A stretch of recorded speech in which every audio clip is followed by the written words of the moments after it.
نحمده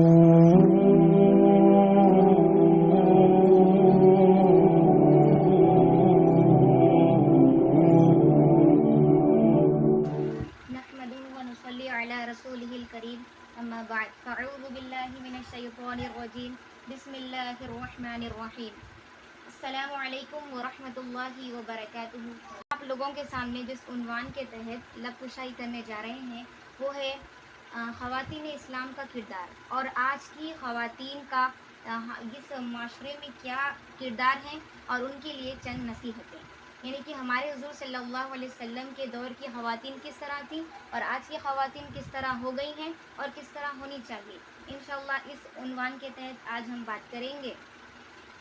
تو ہم امید کرتے ہیں کہ آپ سب بغور سمجھ سنیں گے اور انشاءاللہ عمل بھی کریں گے۔ تو سب سے پہلے تو ہم یہ جان لیں کہ اللہ کون ہے۔ وہ اللہ کون ہے جس کی ہم دن رات عبادت کرتے ہیں؟ وہ اللہ کون ہے جس کو ہم بغیر دیکھے ایمان لائے ہیں؟ وہ اللہ کو ہم پورا تو نہیں جان سکتی کیونکہ اللہ کی ذات اتنی اعلیٰ ہے، اللہ کی نعمتیں اتنی ہیں کہ ہماری زندگی ختم ہو سکتی ہے، لیکن اللہ کی نعمتیں، اللہ کی تعریف، اللہ کی صفات، اللہ کی ہم پر برکتیں وہ ختم نہیں ہو سکتی۔ تو سب سے پہلے تو اللہ کون ہے ہم وہ جانتے ہیں۔ اہل عرب کے لوگ جو سعودی عربیہ کے لوگ ہیں جہاں سے ہمارے نبی کریم صلی اللہ علیہ وسلم ہیں، وہاں کے لوگ جو ہے ان کے پشتوں کو جانتے تھے، 10 20 پشتوں کو، یعنی کہ ہمارے دادا کون تھے، ان سے پہلے کون تھے، ان سے پہلے کون تھے، ان سے پہلے کون تھے، یہاں تک کہ وہ گھوڑوں کی نسلوں کے بھی جانتے تھے، ان کے گھوڑوں کی نسلیں کتنی تھیں، اس سے پہلے کون تھا، اس سے پہلے کون تھا، اس سے پہلے۔ تو وہ لوگ ایک مرتبہ ہمارے حضور صلی اللہ علیہ وسلم کے پاس آئے اور کہا کہ ہم تو ہمارے باپ دادا کا حسب و نسب جانتے ہیں، تم اپنے رب کا حسب و نسب بتاؤ۔ تو اس سے پہلے کہ ہمارے نبی کریم صلی اللہ علیہ وسلم کچھ ارشاد فرماتے، اللہ تعالیٰ نے خود بیان فرمایا، پلک جھپکنے میں جبرائیل علیہ السلام عرش سے فرش پر پہنچے اور کہا، مطلب کہ عرض کیا، یا رسول اللہ، اللہ تعالیٰ نے اپنا حسب و نسب بھیجا ہے، آپ ان کو کہہ سنائیے۔ تو وہ حسب و نسب کیا تھا؟ ہمارے حضور صلی اللہ علیہ وسلم نے اہل عرب کو کہا، قل هو اللہ احد، اے نبی اللہ نے کیا بھیجا، قل هو اللہ احد، اے نبی کہہ دیجئے وہ اللہ ایک ہے، اللہ الصمد، اللہ بے نیاز ہے، لم یلد، نہ اس سے کوئی پیدا ہوا، ولم یولد، نہ وہ کسی سے پیدا کیا، ولم یکن لہ کفوا احد، اور نہ اس کا کوئی ہمسر ہے۔ اس طرح اللہ تعالیٰ نے اپنا حسب و نسب بیان کیا۔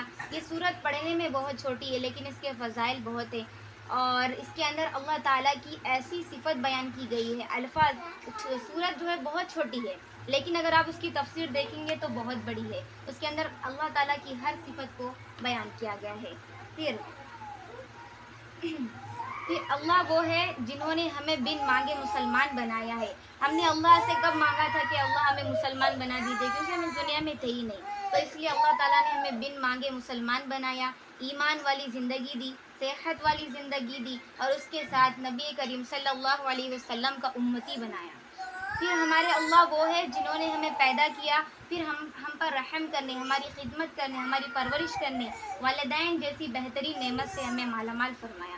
وہ اللہ وہ ہے جو ہماری حفاظت کے لیے، ہماری مدد کے لیے ہر راہ میں، بچوں کی حفاظت کے لیے، ضعیفوں کی، معذوروں کی حفاظت کے اللہ تعالیٰ نے ہر جگہ پر فرشتے مقرر فرما رکھے ہیں۔ وہ اللہ وہ ہے جو ہم سے بہت محبت کرتا ہے۔ آج دنیا میں نیک سے نیک انسان اگر ایک گناہ کر دے یا ایک غلطی کر دے تو پورے لوگ اس کو حقارت کی نظر سے دیکھتے ہیں، پوری دنیا اس سے نفرت کرنے لگ جاتی ہے، لیکن ہمارے اللہ وہ ہے جو ہمارے ایک دن کیا زندگی بھر کے گناہ جان کر بھی ہم سے بہت محبت کرتے ہیں اور ہماری توبہ کا انتظار کرتے ہیں۔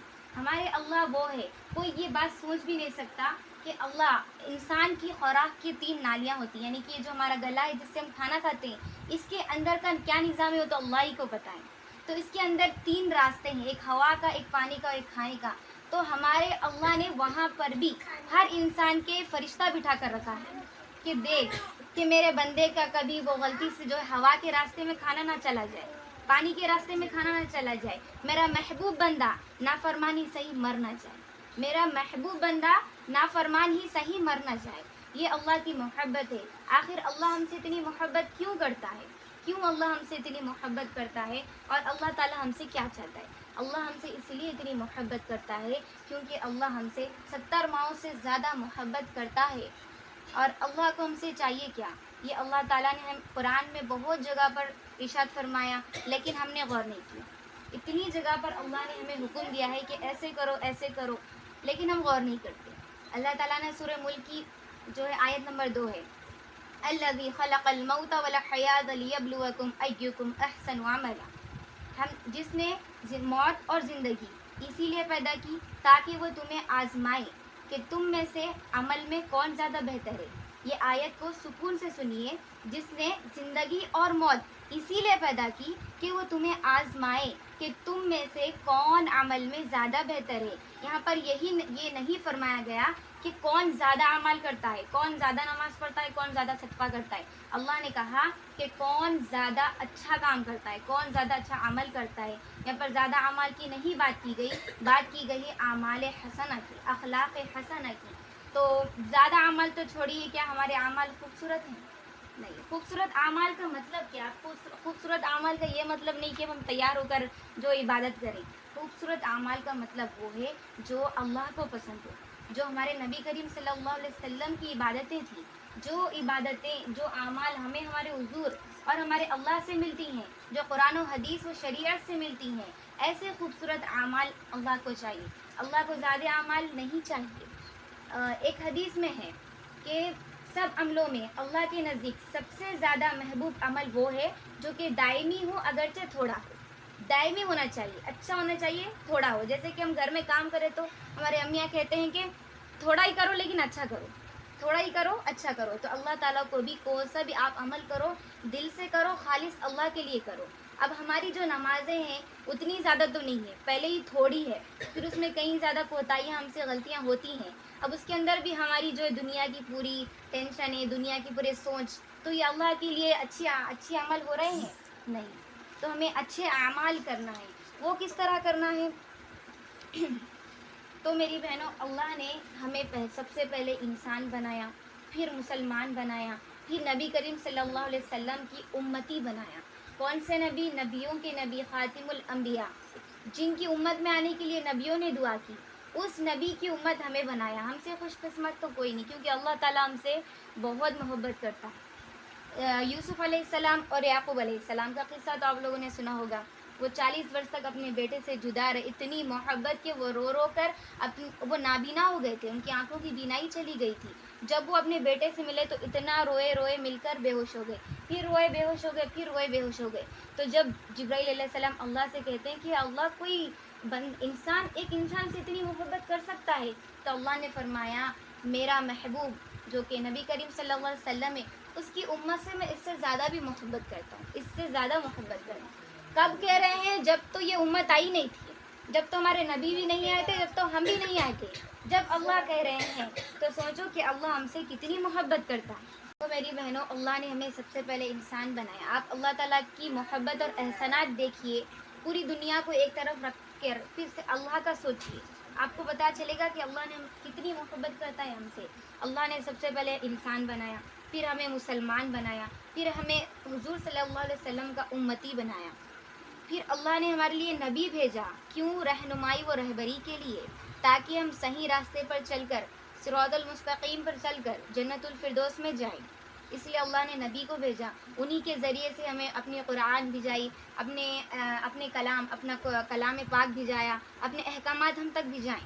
اور اس کے بعد شریعت، قرآن و حدیث کے ذریعے اللہ نے پیدا ہونے سے لے کے مرنے تک کے ہر عمل، ہر سلیقے کو، ہر جینے مرنے کے ہر سلیقوں کو اللہ تعالیٰ نے بتلایا، نبی کریم صلی اللہ علیہ وسلم کے ذریعے بتلایا. اس کے علاوہ بھی اللہ تعالیٰ نے ہمیں اس دنیا میں آنے کا مقصد بتایا. قرآن میں بہت سے آیتوں میں اللہ تعالیٰ نے مقصد بتایا. ایک مقصد یہ بھی ہے سورہ ملک کا کہ اللہ تعالیٰ نے زندگی اور موت اسی لیے پیدا کی تاکہ وہ ہمیں آزمائے کہ کون زیادہ اچھا عمل کرتا ہے. اچھا عمل، زیادہ نہیں، اچھا عمل. تو اللہ نے ہمیں اس دنیا میں آنے کا مقصد بتایا، پھر ہماری آخری منزل جنت الفردوس وہ بھی بتا دی. تو اللہ ہم سے کتنی محبت کرتا ہے، وہ ہمیں پیدا بھی کر رہا ہے، وہ ہماری ہر طرح سے رہنمائی بھی کر رہا ہے، پھر وہ ہماری آرام کی چیزیں جو آخرت میں. تو اب ہمیں کرنا کیا ہے؟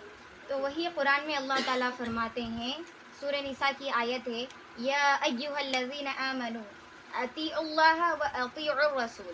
اے ایمان والو، اللہ اور اس کے رسول کی فرما برداری کرو اللہ اور اس کے رسول کی اطاعت کرو۔ اب ہمارے ذہنوں میں یہ بات آئے گی کہ ہم تو اللہ اور اس کے رسول کی اطاعت کر رہے ہیں، ہم تو نمازیں پڑھ رہے ہیں، ہم تو سب کر رہے ہیں، پھر کس طرح سے کی جائے؟ تو قرآن کی آیت ہم کو بتاتے ہیں، اللہ تعالیٰ قرآن میں بہت جگہ فرماتے ہیں وَأَقِیمُوا الصَّلَاةَ، یہ تو بہت سے لوگ پڑھتے ہیں وَأَقِیمُوا الصَّلَاةَ وَآتُوا الزَّکَاةَ، تو یہ وہی آیت ہے۔ تو اس کے اندر کیا فرما رہے ہیں اللہ تعالیٰ؟ نماز کو قائم کرو، وَأَقِیمُوا الصَّلَاةَ، نماز کو قائم کرو۔ تو اللہ کو کیا چاہیے ہم سے؟ 5 وقت کی مکمل نماز۔ یہ بھی اللہ کا فائدہ نہیں، یہ بھی ہمارا ہی فائدہ ہے۔ اللہ تعالیٰ ہم سے محبت کرتے ہیں، وہ نہیں چاہتے ہیں کہ ہم جہنم میں جلیں، اس لیے اللہ تعالیٰ، اور اللہ تعالیٰ یہ بھی نہیں چاہتے کہ ہم دنیا میں رسوا ہو جائیں، ناکام ہو جائیں، اسی لیے اللہ تعالیٰ نے کہا کہ نماز تمہاری دنیا و آخرت کا ساتھی ہے، دنیا و آخرت میں تمہارے ساتھ آنے والا چیز ہے، یعنی کہ اگر آپ نماز پڑھیں گے تو یہ دنیا میں کامیاب ہے اور آخرت میں۔ تو نماز بھی ہم اللہ پر پڑھ کر احسان نہیں کر رہے، یہ بھی ہماری ہی چیز ہے۔ تو اللہ کا جتنا مطلب کہ زیادہ سے زیادہ شکر ادا کرنا چاہیے کہ اللہ نے ایسی نعمتیں دی ہیں کہ ہم اس کا شکر کرنے بیٹھ جائیں تو ہم مر سکتے ہیں لیکن شکر ختم نہیں ہو سکتا۔ پھر اب یہ تو ہو گئی اللہ کی اطاعت۔ اب رسول کی اطاعت کس طرح کی جائے؟ رسول کی اطاعت ان کی پیاری سنتوں کی اتباع کر کر کی جائے، رسول کی اطاعت ان کی پیاری سیرت اور اخلاق و آداب، ان کے اخلاق و حسنہ پر عمل کر کر کی جائے۔ آج کے ہم جو مسلمان ہیں، وہ ہماری جو زندگی ہے، رہن سہن، گھر، لباس، کھانا پینا، کپڑا، یہاں تک کہ بات چیت، شادی بیاہ، غم، پیدا ہونے سے مرنے تک کے ہر رسم و رواج و طریقے میں ہم جو ہے کفار و مشرکین کو فالو کر رہے ہیں، کفار و مشرکین کی عادات کو اپنی عادات بنا رہے ہیں، حالانکہ ہمارا امام و پیشوا کون ہے؟ حضور صلی اللہ علیہ وسلم، لیکن ہم چل کس رہے ہیں؟ دنیا کی پٹری پر۔ حالانکہ ہمارا جو اسلام ہے وہ ایک ایسا واحد دین ہے، ایک کامل مکمل ایک ایسا واحد دین ہے جس کے اندر آداب، اخلاق، عبادات، ہر چیز کا طریقہ اللہ تعالیٰ نے سیرت نبوی صلی اللہ علیہ وسلم کو سرچشمہ کر کر دکھایا۔ یعنی کہ آپ کو بہترین زندگی گزارنا ہے، آپ کو ایمان کیا ہے جاننا ہے، آپ کو عبادات، اخلاق، ہر چیز کا طریقہ، زندگی کا رہن سہن، تو آپ کو کیا کرنا ہے؟ سیرت نبی صلی اللہ علیہ وسلم کو پڑھنا ہے۔ اسی لیے اللہ تعالیٰ نے اسے ہمارے نبی کو بھیجا ہے، ماخذ قرار دیا ہے، لیکن اکثر مسلمان اپنے زندگی کے جو طریقے ہیں اس میں کفار و مشرکین کو اپنا امام و پیشوا بنا رہے ہیں۔ وہ جو خدا فراموش انسان ہیں، کوئی بھی طریقہ مارکیٹ میں لاتے ہیں تو خوشی خوشی سے اپنے ہی پیسے خرچ کر کر اس میں ڈوب جاتے ہیں، یعنی کہ اس پر خوشی سے فخر سے عمل کرتے ہیں اور لوگوں کو بتاتے ہیں کہ ہم نے یہ خریدا، ہم نے یہ کیا، ہم نے یہ کیا، ان کے جیسا کیا، فلانا کیا، حالانکہ یہ تو ہمارے نبی کا طریقہ نہیں ہے۔ کوئی نیا فیشن آتا ہے، ہم فوراً سے خرید کے لوگوں کو بتاتے ہیں، ایسے کرتے ہیں تو فخر کرتے ہیں۔ اور تعجب کی بات یہ ہے کہ ہم ایمان لائے محمد عربی صلی اللہ علیہ وسلم پر اور طریقے پسند کریں، عمل کریں کفار و مشرکین کے، کہتے ہیں کہ ہم نبی کو نبی مانتے ہیں، کہتے ہیں کہ ہم حضور پر درود بھیجتے ہیں، اور پھر انہی کے راستوں پر عمل نہیں کرتے، حالانکہ جانتے ہیں کہ وہ ان کا طریقہ ہے لیکن پھر بھی عمل نہیں کرتے۔ تو ہمارے آقا صلی اللہ علیہ وسلم کی اتباع کرنے میں بہت سے لوگ کیا کرتے ہیں؟ خفت محسوس کرتے ہیں، شرم آتی ہے، احساس کم تری ہوتا ہے، اولڈ فیشن لگتا ہے۔ اگر کوئی دین پر عمل کرتا ہے نا، لوگ بولتے ہیں کتنے اولڈ فیشن لوگ ہیں۔ اگر کوئی پردہ کر لے تو بولتے ہیں کہ دیکھو دعوتوں میں بھی پردہ کرتا ہے۔ تو ہمارے نبی کی سنتوں پر جو عمل کرتے ہیں وہ اولڈ فیشن لگتا ہے، اور جو کفار و مشرکین کرتے ہیں ان کو خوشی خوشی اپنا لیتے ہیں۔ وہ جو جتنا نہیں نکالتے اتنا مجھ سے زیادہ کر دیتے ہیں، کس میں؟ دنیا والوں کو دکھانے کے لیے۔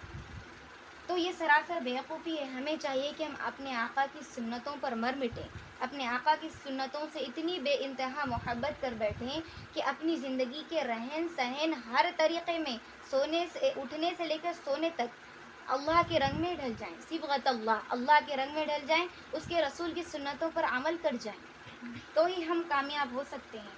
دنیا کی نظروں میں باعزت و باوقار ہونے کے لیے ہم آخرت کے خیال کو بھول رہے ہیں، آخرت کی ذلت کو بھول رہے ہیں، حالانکہ آخرت کا جو انجام ہے وہ بہت برا اور بہت بڑا ہے۔ بعض لوگ جو ان آداب کو اچھا سمجھتے ہیں لیکن ان پر عمل نہیں کرتے، جانتے ہیں لیکن عمل نہیں کرتے۔ تو ہر مومن کو چاہیے کہ نبی کریم صلی اللہ علیہ وسلم کی سیرت، ان کے آداب و اخلاق، ان کے اخلاق حسنہ پر عمل کریں اور اس سے اپنی زندگی کو زینت بخشیں۔ ہم اپنے آپ کو سنوارنے کے لیے کئی چیزیں خریدتے ہیں لیکن سیرت نبوی جاننے کے لیے کتاب ہم نہیں خریدتے۔ تو ایسے حالات ہم پر آ گئے ہیں علم کی کمی کی وجہ سے. تو یاد رکھیں جو بھی عمل جو ہے آداب و اخلاق سے خالی ہوگا وہ در حقیقت حسن سے خالی ہوگا. یعنی کہ آپ کوئی کام کر رہے ہیں اس کا ایک طریقہ ہوتا ہے, اس کا ایک کرنے کا طریقہ ہوتا ہے. اگر آپ وہ طریقے سے نہیں کریں گے تو کام بیکار ہوگا. اسی طرح اگر آپ کی زندگی کے جو بھی کام ہیں, جو بھی عبادتیں ہیں, اگر اس میں آپ آداب کو نہیں ڈالیں گے, حضور کے جو آداب ہے وہ آداب کو نہیں ڈالیں گے تو اس کے اندر حسن نہیں رہے گا, اچھا نہیں لگے گا, مطلب ڈھنگ کا نہیں لگے گا. اور اللہ کو کیسے اعمال چاہیے؟ احسن عملا, خوبصورت اعمال, اچھے اعمال چاہیے. تو ہمیں کیا کرنا ہے؟ نبی کریم صلی اللہ علیہ وسلم کی سیرت پڑھنا ہے, ان کے آداب و اخلاق کو جاننا ہے اور اپنے اعمال کو بہتر بنانا ہے. زیادہ نہیں بنانا, بہتر بنانا ہے. تو اسی لیے اور ایک حدیث میں آتا ہے کہ قیامت کے نزدیک نبی کریم صلی اللہ علیہ وسلم نے فرمایا قیامت کے نزدیک تم میں سے سب سے زیادہ قریب میرے وہ شخص ہوگا جو زیادہ اخلاق والا ہوگا. تو ہمیں کیا کرنا ہے؟ اللہ اور اس کے رسول کی اطاعت کرنا ہے. یعنی کہ اعمال ایسے کرنے ہیں جو کہ تھوڑے ہو لیکن خالص اللہ کے ہو. نماز ایسی پڑھنی ہے جو کہ ہم تھوڑی پڑھ رہے ہیں لیکن اس کے اندر صرف اللہ ہی اللہ ہے. اس کے اندر یہ خیال نہیں ہے کہ ہمیں اب یہاں جانا ہے, یہ خیال نہیں ہے کہ مجھے اب یہ کرنا ہے. ایسی عبادتیں ہمیں اپنی بنانا ہے. اور اس کے علاوہ رسول کریم صلی اللہ علیہ وسلم کے پیارے اخلاق کو جتنا ہو سکے عمل کرنا ہے. یہ اخلاق ایسی چیز ہے جو کہ ہر ایک انسان کے پاس نہیں ہوتا. ہر ایک انسان اس پہ عمل نہیں کر سکتا کیونکہ کسی کے اندر غصہ ہوتا ہے, کسی کے اندر گھمنڈ ہوتا ہے. اور اخلاق ایسی چیز ہے جس کے اندر نہ غصہ آتا اور نہ ہی گھمنڈ آتا ہے. تو ہم یہ کہہ رہے ہیں کہ اخلاق کو ایسے لاؤ, اس پر اللہ نے اجر بھی رکھا ہے. اللہ نے کہا ہے کہ جو بھی حضور کے اخلاق پر عمل کرے گا, یعنی کہ اخلاق پر عمل کرنے کے لیے اپنے آپ کو روکے گا. یعنی کہ آپ کو کوئی برا بول رہے لیکن آپ سیرت نبوی پڑھ چکے ہیں, ہمارے حضور پر لوگوں نے کہیں ظلم کیا, ہمارے حضور نے الٹا کر کچھ نہیں کیا, تو یہ اخلاق ہے. ہم بھی اگر لوگ ہمیں کچھ برا بول رہے ہیں, ہم کچھ نہیں بول رہے, تو اس سے کیا ہوگا؟ ہم اپنے آپ نفس کو روک رہے ہیں. ہمارا دل تو کہہ رہا ہے کہ ہم کو 4 باتیں سنائیں لیکن ہمارے نبی کے اخلاق یہ نہیں کہہ رہے, تو ہم اپنے نفس کو روک رہے ہیں. اور نفس کو روکنا سب سے بڑا جہاد ہے. جہاد کی بہت ساری قسمیں, نفس کو روکنا سب سے بڑی جہاد ہے, اس کی یہ قسم ہے. تو ہم اخلاق پر جب عمل کرتے ہیں تو ہم کو اپنے نفس کو, خواہشوں کو روکنا پڑتا ہے, اپنے گھمنڈ کو توڑنا پڑتا ہے, اپنے صبر کو بڑھانا پڑتا ہے, اپنے دل کو بڑا کرنا پڑتا ہے, اپنی زبان کو میٹھا کرنا پڑتا ہے, جو کہ ہر ایک انسان نہیں کر سکتا. غصے پہ قابو کرنا پڑتا ہے. غصہ تو شیطان کا بہت پیارا عمل ہے اور شیطان اس پہ ہمیں طاری کرنے کے لیے لگا رہتا ہے. تو اخلاق پر جب عمل کریں گے تو شیطان ہمیں بہت بھٹکائے گا.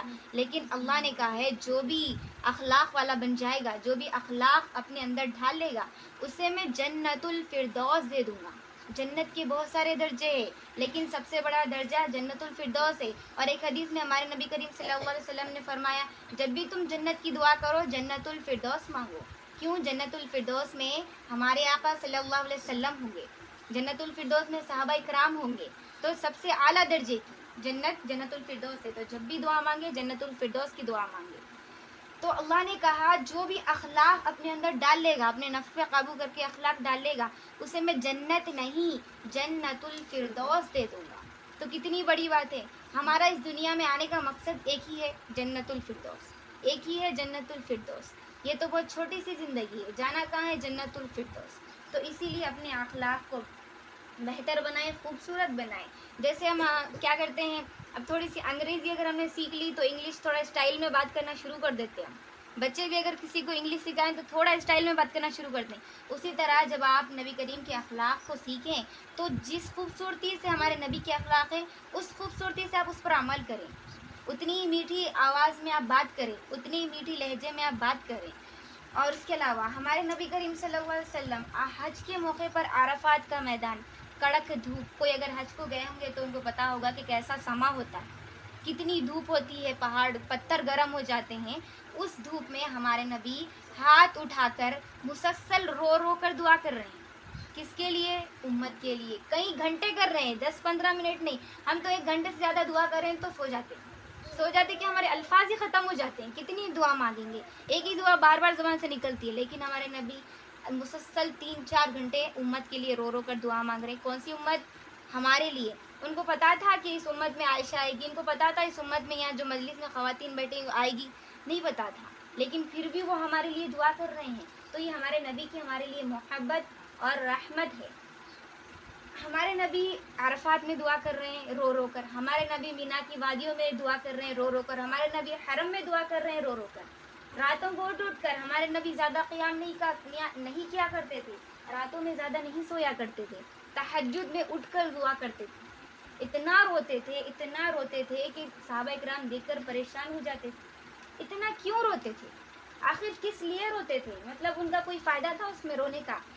اسی لیے روتے. اور اس کے علاوہ یہ جو ہمارے پاس دین پہنچا ہے، جو ہم اتنا سکون سے بیٹھ کر سن رہے ہیں، قرآن و حدیث، یہ اتنی تکلیفوں سے پہنچا ہے جو ہمیں حدیثوں سے اور بیانوں سے پتہ چلتا ہے.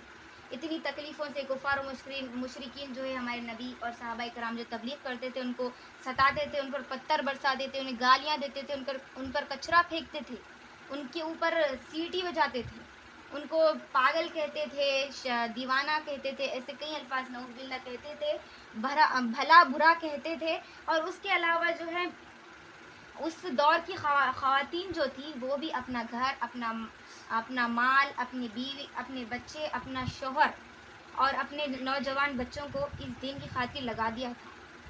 اور اتنی مشکلوں کے بعد جب یہ دین آیا تو ہم اسے کیا کر رہے ہیں؟ سیلفوں میں جو ہے سجا کر رکھ رہے ہیں.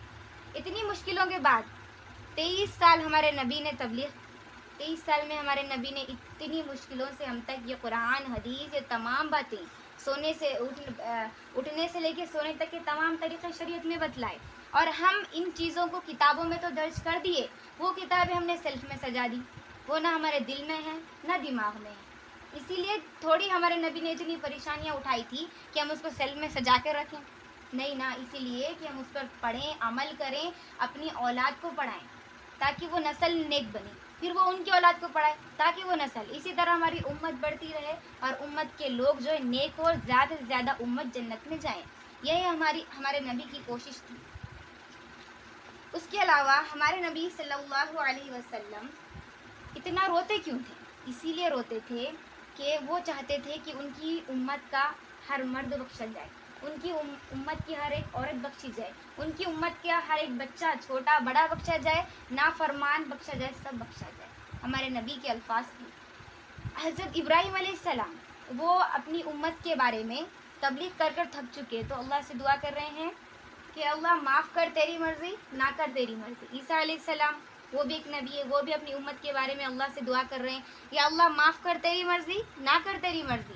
ہمارے حضور یہاں پر ہر جگہ رو رو کر کیا دعا کر رہے ہیں؟ یا اللہ میری امت، امتی امتی، یا اللہ میری امت کو بخش دے، میری امت کو بخش دے. یہاں تک کہ جب ہمارے نبی کا انتقال ہو رہا تھا، جب انتقال کا وقت قریب تھا، تو بھی روح جب نکالنے کے لیے فرشتے آئے ہیں تو انہوں نے کہا کہ پہلے میرے اللہ سے پوچھ کر آؤ کہ میرے بعد میری امت کا کیا کرو. اب وہ تو اس دنیا سے جا رہے ہیں نا، اب تو ہمارا رشتہ ختم ہو جائے گا نا. جو دنیا سے جاتا ہے ان کا رشتہ تو ختم ہو جاتا ہے، تو پھر ان کو کیا ضرورت تھی کہ وہ اللہ کے پاس واپس بھیجے فرشتے کو اور پوچھے ہمارے بارے میں.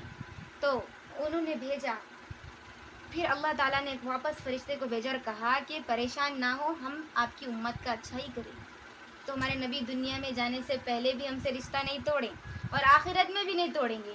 آخرت کا سما ہوگا، محشر کا میدان ہوگا، تمام لوگ اپنے اپنے اس میں لگے ہوں گے، اپنے اپنے کیا بول سکتے ہیں، اپنے اپنے اعمال دیکھنے میں لگے ہوں گے.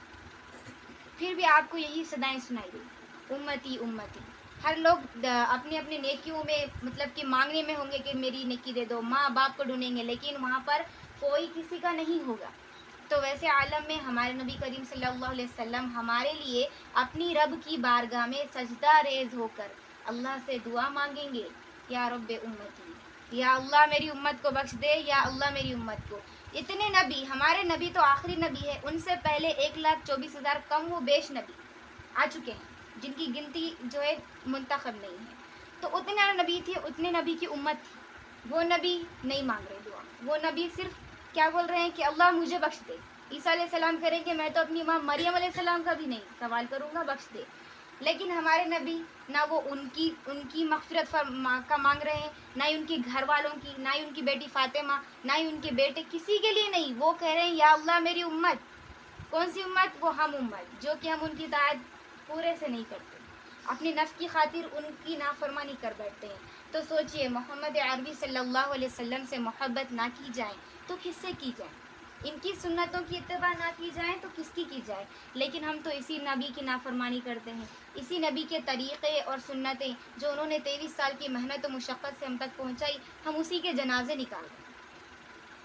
ہمارے نبی جو ہے ہم کو صبح اٹھنے سے لے کر سونے تک کے ہر آداب بتائے، یہاں تک کہ بیت الخلاء میں جانے کا تک طریقہ بتلایا. ایک ماں جو اپنے بچے کی پرورش کرتی ہے تو 1-2 بار بتلا دیتی ہے کہ بیٹا ایسے جاؤ ایسے جاؤ. ہمارے نبی نے پوری زندگی، بچہ پیدا ہو تو اس کے بعد کیا کرنا چاہیے، بچہ پیدا ہو 7 دن کے بعد اس کا عقیقہ کریں، یہ بتلایا. نکاح کے بارے میں بتلایا، کسی کا انتقال ہو تو کیا کرنا چاہیے بتلایا، کسی پر مصیبت آئی تو کیا کرنا چاہیے، ہر چیز بتلائی ہے. ہم بس جان نہیں رہے. تو اتنی چیزیں ہمیں بتلائی، پھر ہم ان طریقوں کو چھوڑ کر ہم جو ہے ان کے طریقوں اور سنتوں کا جنازے نکال رہے ہیں. اور ہمارے نبی نے جو ہمیں اٹھنے سے لے کر سونے تک کی جتنے بھی آداب و اخلاق بتائیں، اس پر عمل کرنے پر انہوں نے بے انتہا نیکیاں بھی رکھی ہیں. ایسا نہیں کہ بس عمل کر لیا ٹھیک ہے بعد میں آپ کو جنت دے دیں گے، نہیں، وہ نیکیوں پر وہ اعمال پر عمل کرنے پر بھی آپ کو نیکیاں. آپ دنیا کی کوئی چیز کو دل و جان سے کیجیے، آپ کو کوئی ثواب نہیں ملے گا. دنیا کی چیز وہی آپ ان اعمال جو کہ ہماری دنیا کا روزمرہ زندگی کا حصہ ہے، آپ اس پر عمل کریں گے تو آپ کو نیکیاں ملیں گی. تو اسی طرح لیکن ہم جو ہے حضور صلی اللہ علیہ وسلم کی حدیث، آداب و اخلاق، سنتوں کو چھوڑ کر، سن کر، نظر انداز کر کر بدعات کو ترجیح دے رہے ہیں. بدعات کون سی چیز ہے؟ بدعات وہ اعمال ہیں جو قرآن و حدیث سے ہٹ کر ہو، یعنی کہ اللہ اور اس کے رسول نے قرآن و حدیث میں ہر چیز بتلا دی، ہر چیز، کوئی چیز باقی نہیں رہی. اب یہ چیز جو ہے ان چیزوں میں سے ہٹ کر اگر کوئی چیز ہے، مطلب کہ دین میں کوئی ایک نئی چیز کو پیدا کرنا بدعت کہلاتا ہے. دین میں کوئی ایک نئی چیز، نئی بات، نئی رسم کو پیدا کرنا بدعت کہلاتا ہے. تو ہمارے نبی کی سنتوں پر عمل کرنا چھوڑ کر بدعات کو ترجیح دے رہے ہیں اور غیر اسلامی رسم و رواج، غیر مذہبی رسم و رواج میں ایسے مصروف ہیں جیسے کہ وہ کرنے پر ہمیں ابھی جنت کا سرٹیفکیٹ ہی مل گیا. ایسے ہم لوگ مصروف ہیں. اور اس کے علاوہ ہمارے نبی کریم صلی اللہ علیہ وسلم کی سنت نکاح ہے، اور نکاح کے بارے میں اللہ نے قرآن کی کئی آیتیں نازل فرمائی. نکاح کا طریقہ، نکاح کے فضائل، تو ہمیں قرآن و حدیث میں نکاح کا طریقہ بتلایا. سادگی والا سادگی والے نکاح کے کئی فضائل بھی بتلائیں. قرآن و حدیث میں ہم ملتے ہیں، لیکن ہمیں یہ کہیں نہیں ملتا کہ نکاح میں آپ 10 دن کے فنکشنز کرو. نکاح میں یہ قرآن و حدیث میں کہیں نہیں ملتا کہ جو شادی سے پہلے آپ رسم کریں گے، پھر شادی سے پہلے آپ منجا کریں گے، شادی سے پہلے ہلدی کریں گے، مہندی کریں گے، فلانا کریں گے. تو یہ تمام رسمیں ہمیں کسی حدیث و قرآن سے نہیں ملتی. اگر آپ نے کبھی کسی حدیث میں سنا، آپ اس سے پہلے کئی مجلسوں میں بیٹھ چکے ہیں، کئی حدیثیں، کئی بیانیں سن چکے ہیں، اور یوٹیوب پر بھی شارٹس آتے ہیں دینی باتیں، تو اس میں کہیں پر آپ ایک بھی حدیث سنیں تو مجھے بتلا دیجئے کہ حضرت فاطمہ رضی اللہ تعالی عنہا کا اس طرح سے جو ہے سانچک کیا گیا تھا، انہوں نے ایسا ڈریس پہنا تھا، دولہے والے جو ایسا لے کر آئے تھے، فلانا جو بھی ہے. کسی نے سنا کہ ہمارے حضور صلی اللہ علیہ وسلم کی بیٹیاں ام کلثوم اور حضرت زینب، ان کی جو ہے منجا کیا، سانچک کیا گیا تھا؟ کسی نے سنا؟ ہمارے نبی کریم صلی اللہ علیہ وسلم نے 11 شادیاں کی. 11 نکاح کے بارے میں ان تاریخ، اور انہوں نے اپنی زوجہ محترمہ کو کیا مہر دیا، اور کس تاریخ پر نکاح ہوا، کس دن ہوا، کس مہینے میں ہوا، کس سال میں ہوا، یہ لکھا ہوا ہے. پھر ہمارے نبی نے ولیمہ کس طرح کیا، اور پھر چھوارے کیا بانٹے، وہ بھی لکھا ہوا. یہ لکھنا شاید بھول گئے یا پھر ہے نہیں، پتہ نہیں کہ ہمارے نبی نے یہ فنکشن بھی کیا، وہ فنکشن بھی کیا. تو یہ آیا کہاں سے؟ یہ تو ہندوؤں کی رسم ہے، یہ لائی کس نے؟ تو اسی لیے کہا جاتا ہے کہ نبی کریم صلی اللہ علیہ وسلم کی اگر سیرت جانیں گے تو آپ بدعات سے محفوظ رہیں گے. کسی نے آج تک سنا نہیں نا کہ ہمارے حضور نے اپنی 4 بیٹیوں کی شادی کی. 4 بیٹیوں کی شادی میں بھی کوئی اس طرح کی رسم نہیں ہوئی جو آج کل کے مسلمان کر رہے ہیں. پہلے تو یہ رسم تھوڑی ہی سی تھی، 8 دن میں شادی ختم ہو رہی تھی، لیکن آج لوگ دنیا میں اتنا مصروف ہو گئے ہیں کہ 1 مہینہ شادی ختم نہیں ہو رہی. کس وجہ سے؟ حضور کے آداب و اخلاق نامعلوم ہونے کی وجہ سے، قرآن و حدیث سے دوری کی وجہ سے. اور ہم ایسا اسی لیے کر رہے ہیں کہ ہم لوگوں کو دکھا سکیں، لوگوں کے ساتھ چل سکیں، لوگوں کی نظر میں اچھا بن سکیں. اگر ہم ان چیزوں سے دور ہوں گے تو ہم لوگوں کی نظر سے گر جائیں گے.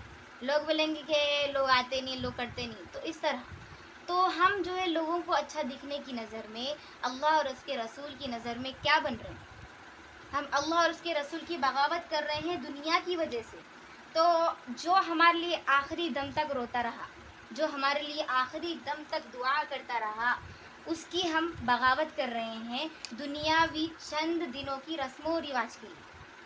ہمارے نبی نے ہر رسم بتائی. یہ رسمیں ایسی ہیں جو ہمارے نبی کے تمام اخلاق کو جو ہے ختم کر رہی ہے. لوگ یہ آداب کو چھوڑ کر وہ رسموں میں رواجوں میں گھس رہے ہیں. تو اسی لیے آداب کو اپنائیے. ہمارے نبی جو آخری دم تک رو رو کر اس دنیا سے چلے گئے اور محشر میں بھی ہمارے لیے دعا کریں گے، ہمارے لیے سفارش کریں گے. تو اب بتائیے ہم ان اعمال کو کر کر ہم اپنے رسول کی کس طرح اطاعت کر رہے ہیں؟ ہم یہ بات اس مجلس میں اس لیے کہہ رہے ہیں کہ یہ جو رسم و رواج ہیں کس کے ہاتھ میں؟ خواتین کے ہاتھ میں. مرد حضرات تو نہیں کرتے. مرد حضرات کا تو کام ہے بس پیسے دینا. کام کس ہے؟ خواتین کا. اب آپ جو ہے ایک دعوت میں جائیں اور خواتین سے پوچھیں کہ شریعت میں جو ہے لڑکی کا کتنا حصہ ہے، لڑکی کا کتنا حصہ ہے، وہ کہہ لیں گے ہمیں نہیں معلوم. آپ جا کر پوچھئے کہ قرآن میں کتنی آیتیں ہیں، کتنے صورتیں ہیں، کتنے سجدے ہیں، کتنی منزلیں، وہ کہیں گے کہ ہمیں نہیں معلوم. آپ بولیے کہ سورہ فاتحہ کا ترجمہ کیا ہے، بتا سکتے کیا؟ نہیں معلوم.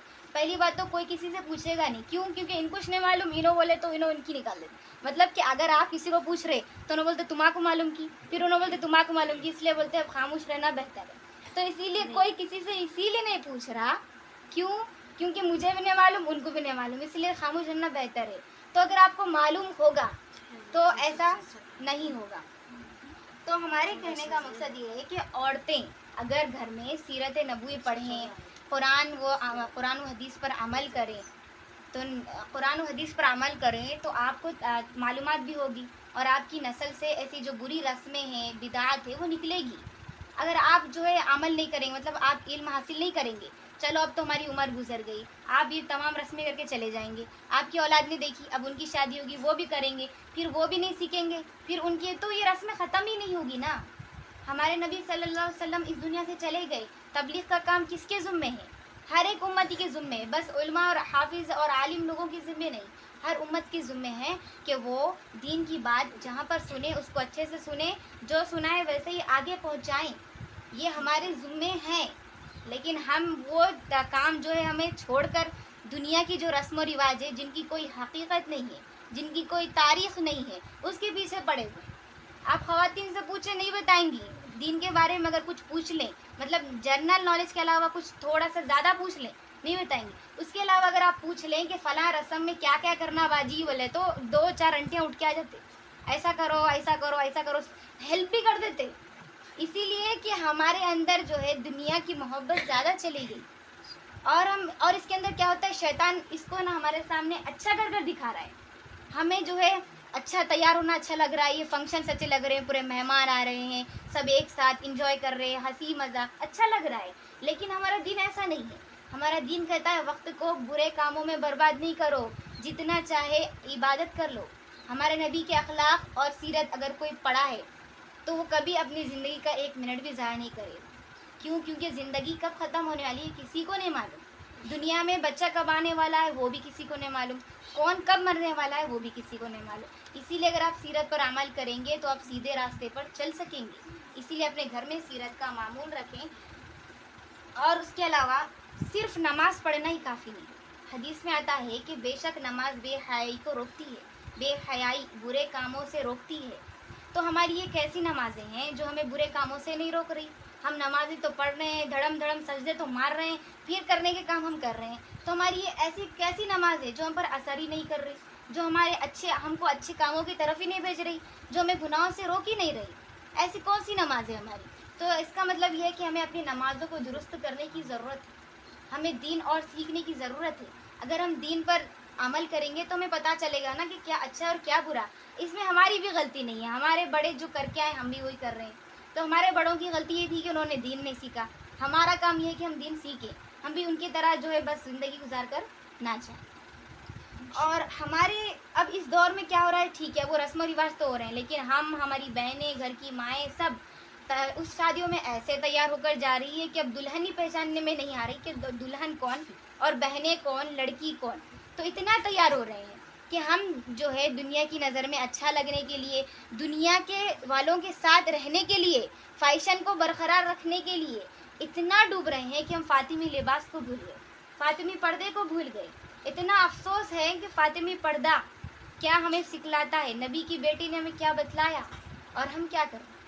ہمیں بس اس وقت یہی خیال رہتا ہے کہ میں اچھی دکھوں، ہمیں یہ خیال رہتا ہی نہیں کہ فاطمی لباس کیسا ہے اور میں کیا پہن رہی ہوں. یہ دھیان ہمیں رہتا نہیں.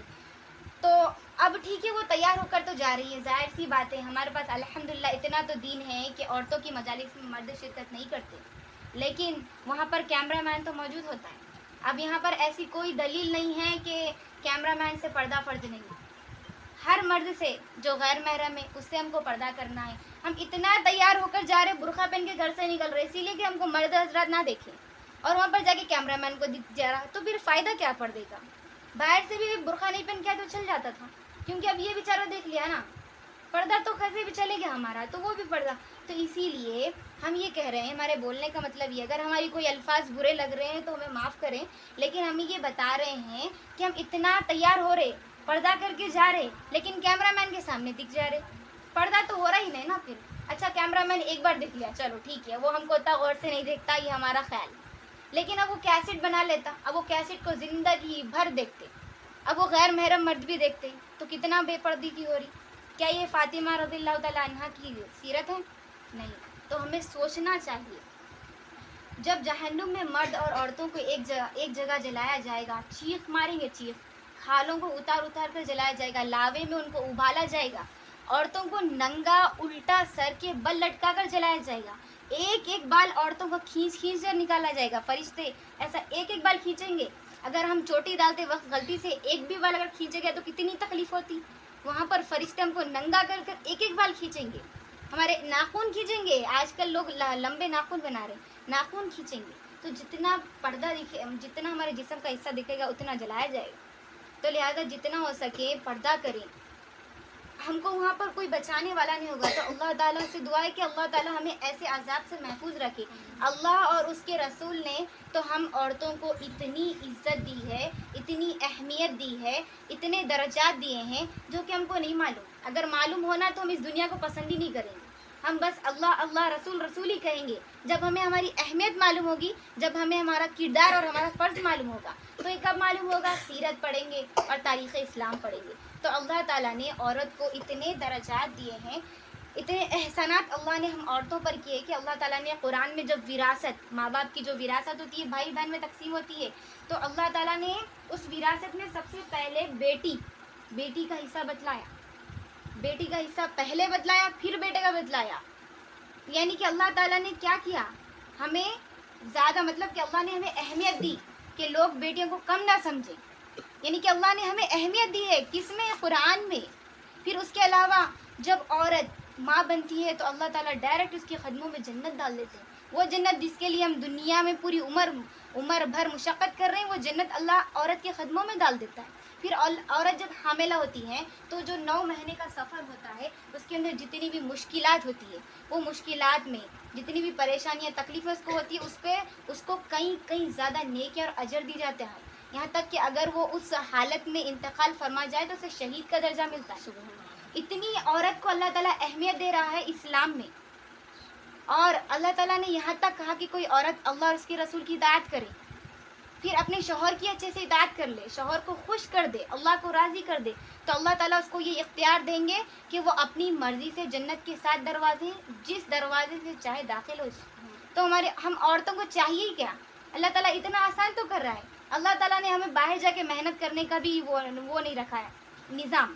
آدمیوں کو باہر جانا ہے، 1000 لوگوں سے مل کر محنت کرنا ہے. ہمیں تو گھر میں سکون سے رہنا ہے، بچوں کی پیاری پرورش کرنی ہے، اور شوہر کی تھوڑی سی اطاعت کر لینی ہے، اللہ کی عبادت کر لینی ہے، اور پھر اپنی چوائس سے جس دروازے سے چاہے جنت میں جانا ہے.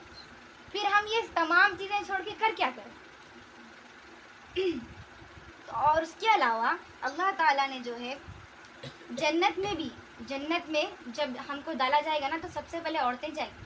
سب سے پہلے تو ہمارے نبی کریم صلی اللہ علیہ وسلم جائیں گے، لیکن سب سے پہلے جنت میں عورت جانے کا مطلب یہ درجے کی وجہ سے نہیں، انبیاء کرام سے بڑے کون ہو سکتے ہیں، اسی لیے کہ اللہ تعالیٰ جو جنتی عورتیں ہوں گی، ہر عورت نہیں، جو جنتی عورت ہوگی اس کو جنت میں اسی لیے پہلے بھیجیں گے کہ وہاں کے اس کو حسن سے جو ہے آراستہ کر سکے، یعنی اس کے اندر جنت کا حسن ڈال سکے، اس کو جنتی لباس پہنایا جا سکے، اس کو جنتی زیورات پہنایا جا سکے۔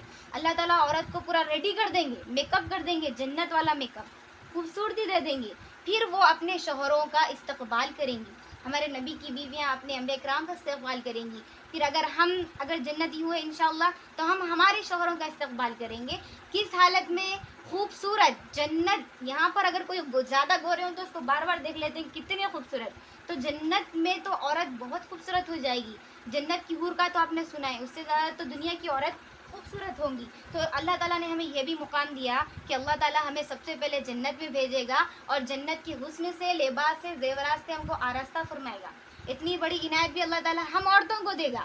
اور اس کے علاوہ جنت کی حوریں ہوتی ہیں جو مرد حضرات کے لیے ہیں، وہ مشک، عنبر، کافور، زعفران، جو کہ بہت اچھی خوشبو والی قیمتی چیزیں ہیں، اور اللہ کا نور، کتنی مطلب پاکیزہ چیز ہے، اس سے حوروں کو پیدا کیا گیا۔ ہم کو تو مٹی سے پیدا کیا گیا، لیکن ان لوگوں کو مشک، عنبر، کافور، زعفران سے پیدا کیا گیا۔ نہ ان کے اندر کوئی غلیظی ہے، نہ ان کو حیض آتا ہے، نہ ہی ان میں بڑھاپا ہے، نہ ہی ان کے اندر کوئی برائی ہے، نہ وہ جھگڑا کرتی ہے، نہ وہ بے وفا ہے۔ لیکن پھر بھی ہمارے نبی کریم صلی اللہ علیہ وسلم نے فرمایا دنیا کی مومن عورت جنت کی حور سے افضل ہے۔ دنیا کی مومن عورت جنت کی حور سے افضل ہے۔ تو ہمیں بننا کیا ہے؟ مومن عورت۔ کیوں؟ کیونکہ ہمیں جنت کی حور سے افضل بننا ہے۔ اور حضور صلی اللہ علیہ وسلم تو افضل کیوں ہے یہ بھی ہمارے حضور نے بتایا۔ مومن کی دنیا کی عورت جنت کی حور سے افضل کیوں ہے؟ حالانکہ جنت کی حور تو اتنی خوبصورت ہے کہ اس کا جو ہے نا، اس کا جو جسم ہے نا وہ اتنا چمکے گا۔ اس کے حور کے بارے میں تو بہت کچھ لکھا ہوا ہے، اس بیان سے زیادہ تو حور کا حسن لکھا گیا ہے، تو اس لیے ہم وہ بیان تو نہیں کر رہے۔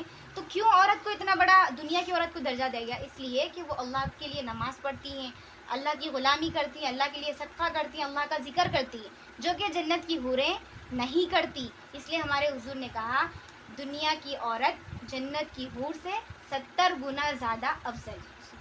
تو ہمیں بننا کیا ہے؟ مومن عورت۔ دنیا میں تو ہر ایک عورت ہی ہے، لیکن ہمیں بننا کیا ہے؟ مومن عورت۔ آج ہم کیا ہے؟ اللہ کی تخلیقوں پہ نام رکھتے ہیں کہ فلاں لڑکی ہے، کالی ہے، ایسی ہے، ویسی ہے۔ کالے لوگوں کو زیادہ ٹارچر کیا جاتا ہے کہ کالی ہے، رشتہ خاص کر نکاح کے وقت رشتے نہیں آتے، اس لڑکی کو زیادہ ٹارچر کیا جاتا ہے۔ تو اللہ تعالیٰ نے اس عورت کے لیے، اس لڑکی کے لیے بھی کتنا اچھا انتظام کیا کہ اللہ نے کہا جنت میں کالے لوگ جو ہوتے ہیں ان کو ایسا حسن دیا جائے گا، کالے لوگوں کو ایسا حسن دیا جائے گا کہ 1000 سال کے فاصلے پر اگر کوئی ٹھہرا ہوگا نا تو ان کے چہرے کا نور دکھائی دے گا۔ اتنا کالے لوگوں کو حسن دیا گیا، تو نیک ہوں گے تو ان کو کتنا دیا جائے گا؟ تو کالے لوگ بھی مایوس نہ ہوں، کیونکہ اللہ تعالیٰ ان کو بھی زیادہ دیں گے۔ اور اس کے علاوہ جیسا کہ ہم سب کو پتہ ہے کہ عرب میں ہمارے حضور کی پیدائش سے پہلے، مطلب حضور کے زمانے میں بیٹیوں کو برا سمجھا جاتا تھا، بیٹوں کی پیدائش کو اچھا نہیں سمجھا جاتا تھا، ان کو زندہ دفن کر دیا جاتا تھا۔ اس دور میں ہمارے نبی کریم صلی اللہ علیہ وسلم نے کیا کیا؟ بیٹیوں سے محبت کر کے دکھائی، بیٹیوں کے ناز و نخرے اٹھا کر دکھائے، اپنی بیوی کے ناز و نخرے اٹھا کر دکھائے، یہاں تک کہ اپنی نواسی کو اپنے کندھے پر بٹھا کر لاتے تھے تو لوگ مکہ کے بولتے تھے کہ آپ نے ایک بچی کو اپنے کندھے پر بٹھا لیا، کیونکہ ہمارے حضور کو وہ بڑا مانتے تھے نا، عزت کرتے تھے نا، تو بولتے تھے کہ آپ نے بیٹی کو اتنی عزت دی، تو ایسا کیوں کر دکھایا؟ ہمارے لیے، تاکہ لوگ ہمیں زندہ دفن نہ کریں۔ آج بھی اب مکہ کبھی جائیں تو دیکھیں وہ قبرستان ہے جہاں پر عرب کے لوگ جو ہے بچیوں کو زندہ دفن کر دیا کرتے تھے۔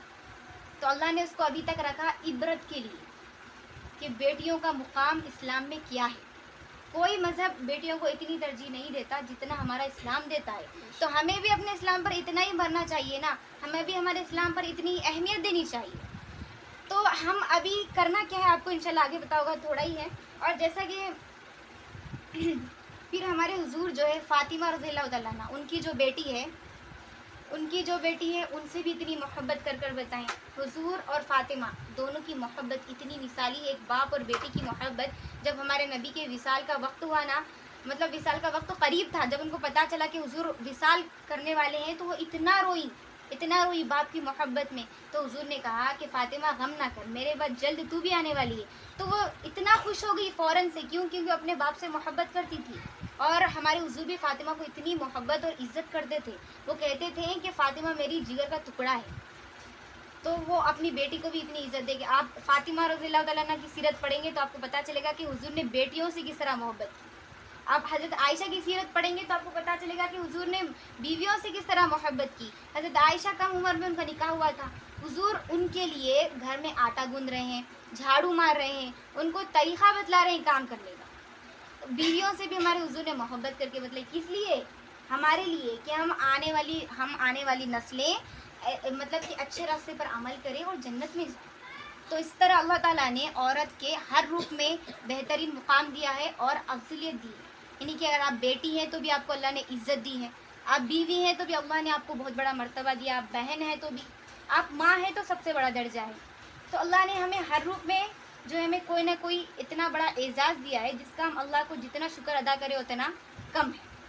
پھر ایک مرتبہ ہمارے حضور نے فرمایا کہ اگر میری ماں ہوتی، ہمارے حضور کی اماں جان کا انتقال تو بچپن کی کم عمر ہی میں ہو گیا تھا، تو وہ اپنی ماں کی محبت سے تو محروم ہی رہے. تو انہوں نے کہا اگر میری ماں ہوتی، میں عشاء کی نماز پڑھا رہا ہوتا اور وہ مجھے کہتی محمد، تو میں نماز توڑ کر اپنی ماں کے قدموں میں جاتا، ماں کے پاس جاتا اور کہتا جی امی.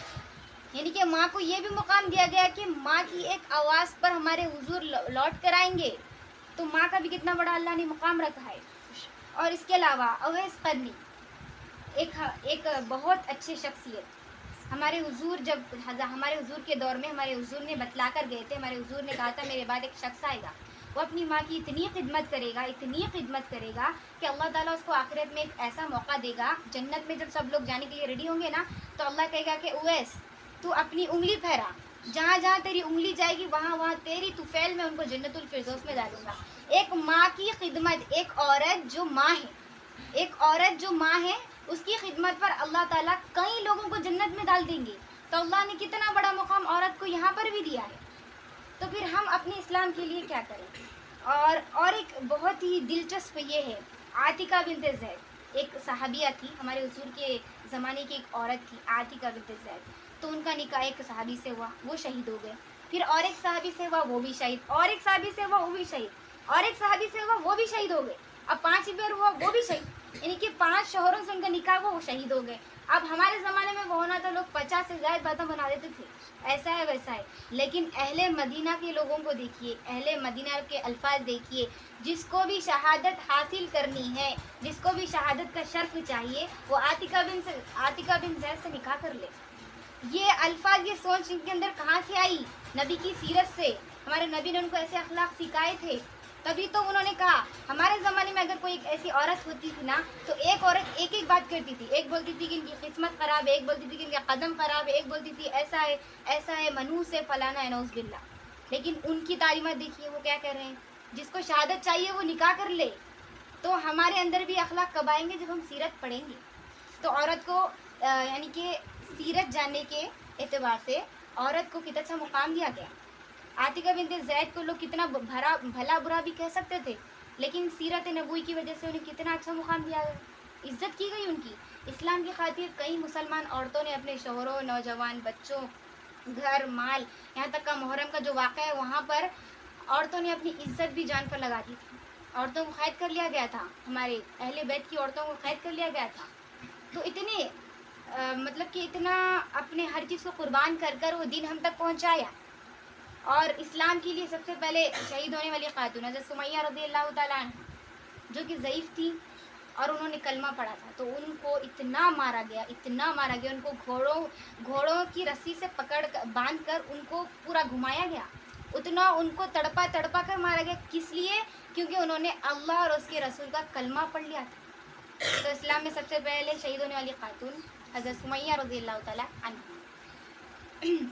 حضرت فاطمہ رضی اللہ تعالیٰ عنہ حضور کی لاڈلی بیٹی، ان کے پردے کا تو یہ عالم تھا کہ وہ اتنا پردہ کرتی تھی کہ ایک مرتبہ کام کر رہی تھی، ان کے سر سے دوپٹہ سرک گیا تھا، تھوڑا سا سرکا تھا کہ اللہ نے دنیا کا وقت ہی روک دیا، اسی لیے کہ کسی غیر محرم کی ان کے سر پر نظر نہ پڑے. جب ہم پردہ کریں گے نا تو دنیا والے ہمارا ساتھ نہیں دیں گے، لیکن اللہ اور اللہ والے ساتھ دیں گے. تو جب وہ پردہ کر رہی تو ان کا ساتھ کون دے رہا ہے؟ اللہ. تو ہم بھی عمل کریں گے تو ہمارا ساتھ کون دے گا؟ اللہ. یاد رکھیں دنیا والے کبھی ساتھ نہ دیں گے. تو اللہ کو پکڑیے، اللہ کا راستہ پکڑیے، تو اللہ نے ان کے لیے وقت روکا۔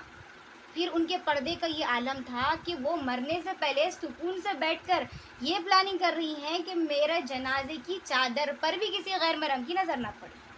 یہ نہیں کر رہی کہ میرے اوپر نہ پڑے یا میرے جنازے پر، نہیں، جنازے کی چادر پر اتنا پردے کا وہ اہتمام کرتی تھی۔